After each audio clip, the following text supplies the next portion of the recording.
What's up, spooky buttercups? Welcome back to my channel. Today's video is, as the title says, I don't clickbait. It's that spooky, scary skeleton Halloween readathon week 2 wrap up. I'm very excited because I have 3 books to chit chat about. Well, kind of, sort of. Let's say 2.5.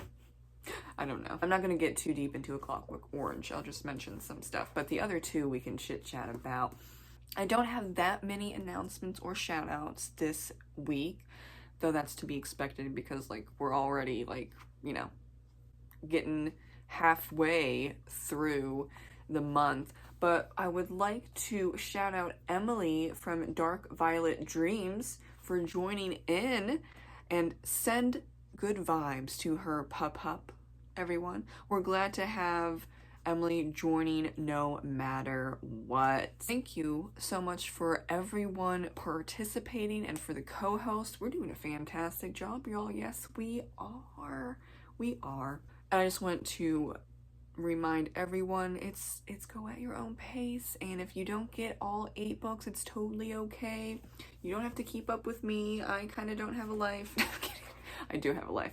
I just read really fast and I go to bed early so I can read for an hour, or yesterday it was 3.5 hours. But before I get into the books, I do want to say that if you're participating either as a co-host or like as a participant, there is no requirement to get my merch. Anything that says Spooky Babe, that's my merch. Hi. Yes. But that does not mean that you have to buy it. I did have someone asking if they had to purchase multiple things or like one thing to be a co-host / participant, because I guess there's another readathon or competition or something, I don't know, that does for the co-host, and that's not me. Everyone, that's not this readathon. You don't have to do anything, actually, really. I mean, except those 2 videos, but we're past those 2 videos for the co-host requirements, right? So everything else, no, you don't have to do anything that you don't want to. I like my merch because, like, this is what I would want as, like, just a hat or a sweater, so I created it. Shout out to Eloise. I asked her for help creating Spooky Babe because Canva is worth shit, so she had to do like Photoshop Adobe and do the dimensions, all that stuff for the Spooky Babe, all the things. So shout out to Eloise. Thank you for helping. Even though it is just 2 words, it's still, you know, it does take time, so I very much appreciate that. If you are interested in merch, or if you're interested in my books, all that information is always pinned down below in the comments, so you can just peruse. I don't really push the merch because, like, shit's hard right now, and I totally feel that. Because, well, like I said in both of my recent updates, a lot of it is medical updates, and y'all know about deductibles if you're in the US. So, yeah, so I got hit with my deductible that I had to pay within like a month and a half altogether. So that was nice. So I get it. It's hard right now.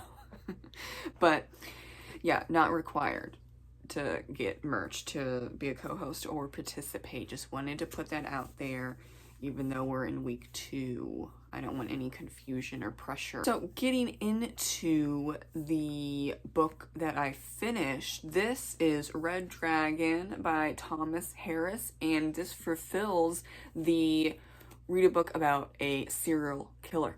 Of course, we all know about Hannibal Lecter. Yeah, so that was kind of easy. I already had this in mind for a while for that prompt. And yeah, it's a mass market paperback, so it was pretty cheap. We love to see it. And I rated this 4 out of 5 stars. It is pretty true to the movie, though the ending is a bit different, and Molly and her actions are pretty different. However, I was looking at clips on YouTube of the Red Dragon movie, not Manhunter. So there's two movies based on the book. There's Manhunter from the 80s, and then Red Dragon late 90s, maybe early 2000s, and that has Anthony Hopkins as Hannibal Lecter.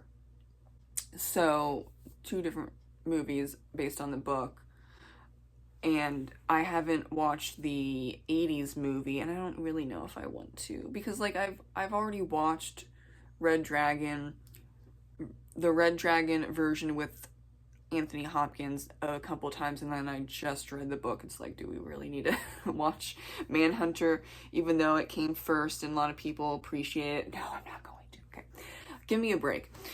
I'm gonna give myself a break, I should say. But I thought this was really good. The movie's good. Like I said, I was digressing. I haven't had my Adderall. I was looking at the clips for this book. It's shiny. Jeez, okay.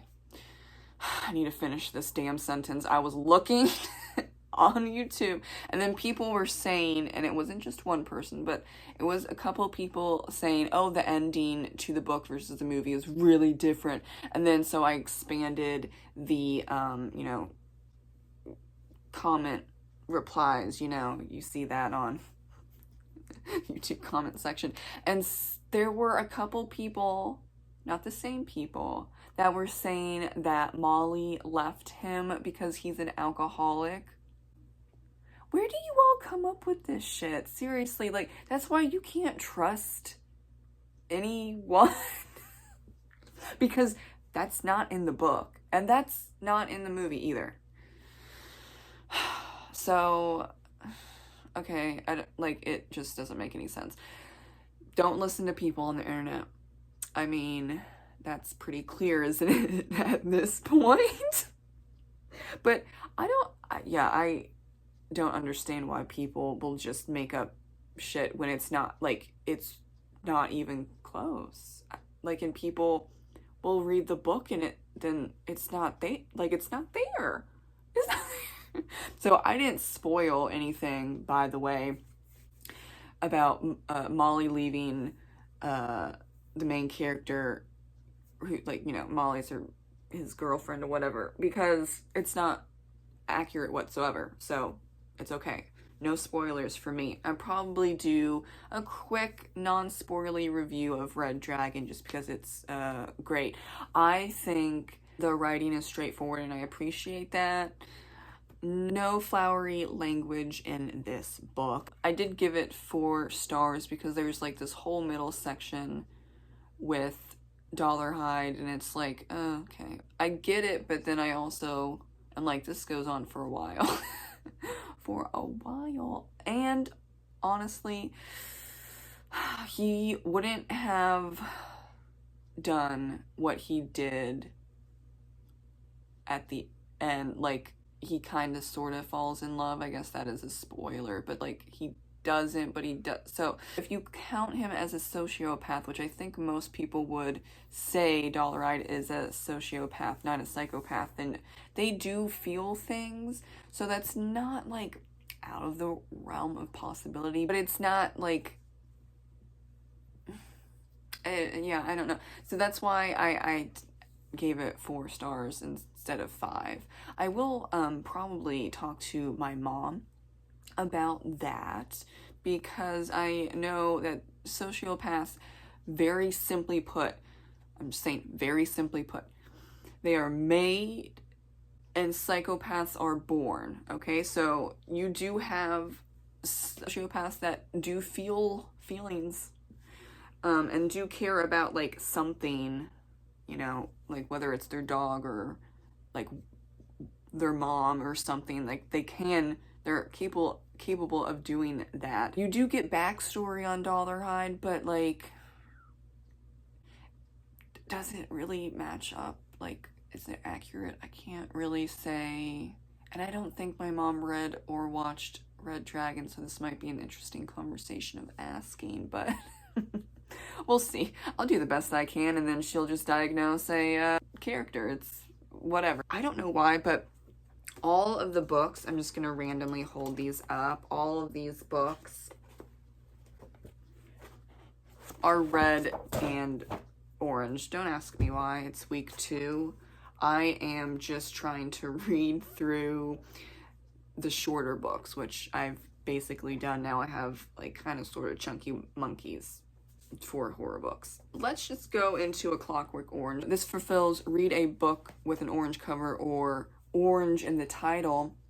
I didn't rate this book. This book actually is a love-hate relationship, but I have more problem with people analyzing it wrong and wanting to be Alex. So I did do, like, how long is the video? 36 minutes? I did a discussion book review, basically a rant on A Clockwork Orange, and you can go check that out. It will be linked in the description box below. Okay, lastly, Halloween Party by Agatha Christie. I gave this 3 stars. Now, I can definitely understand, because this is her 3rd from the last book ever in this series, and she has like 47 books in the Poirot mystery series. So I do definitely agree with a couple people on Goodreads saying that, like, you can only go for so long until it's just like not original and it's not like the best. However, I have seen many people then go on to say, okay, well, that it's true, but it's also not true, you know, nuance. We love to see it, because lots of people argue that the last book in the Poirot series, like book 47 or 46, I've lost count, okay? It's in the 40s range. That last book is a masterpiece for a lot of people. So I do agree that this is not her best, but like out of dozens upon dozens of books, you're gonna have some that are just okay. And actually there are a lot of people that love Halloween Party. So it's subjective. It's okay. We're totally fine. I gave it 3 stars, and I'm so happy to say that I finally figured out the damn murderers. Yeah, there's multiple murderers. Is that a spoiler? Maybe. Sorry. But usually she has multiple murders, like 2. More common is 1, of course, but then sometimes she has 2 in the book, so that's not... Okay, it's a spoiler, it's fine, sorry. But I figured it out. I couldn't figure out for the other 3 books that I freaking read from her, because she does an Agatha Christie ending where you have the main character just like know everything, but Poirot doesn't share it until the last like 15 freaking pages, and then it's someone completely different who's the murderer. Yeah, that's happened. But this time I figured it out.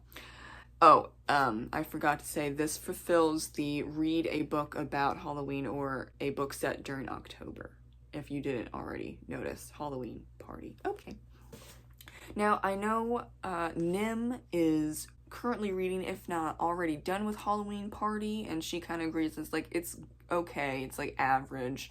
I think she said she's going to rate it 3 stars as well. Nim, leave your thoughts below.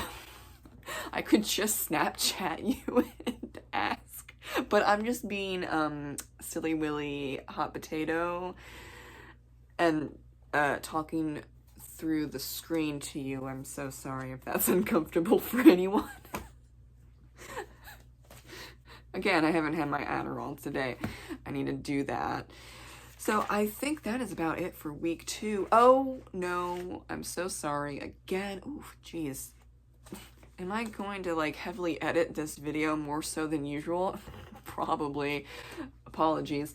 I am going to be reading Cujo by Stephen King, and that fulfills prompt 1 of read a classic horror novel, and it has to be at least 30 years old. That's from like 1981 or something like that. So let's see how that goes. I have been told things, but then again, like, can you trust people? Not really. Can't really trust people with their opinions, or they're just outright lies, as we, discussed with Red Dragon. So I am interested. I know it's freaking sad. I saw the movie a couple times, but I think it's interesting that there are chapters that's through Cujo's eyes, like point of view, so it's gonna be even more sad. What I'm not looking forward to, which my husband told me, and so I do put his opinion above others. No offense, but also sorry, not sorry, because he's my hubby. He did say that there's like drama between the adults for a good portion that doesn't really have anything to do with the dog. And so I'm like, okay, well, maybe that's why it's so thick for a horror novel. Then again, Stephen King writes thick horror novels. That's why I haven't gone for any of his books till now, because really, like, when you get to the 400-page range for horror, in my opinion, you're stretching it out way too much. And it's like, what else do you need here?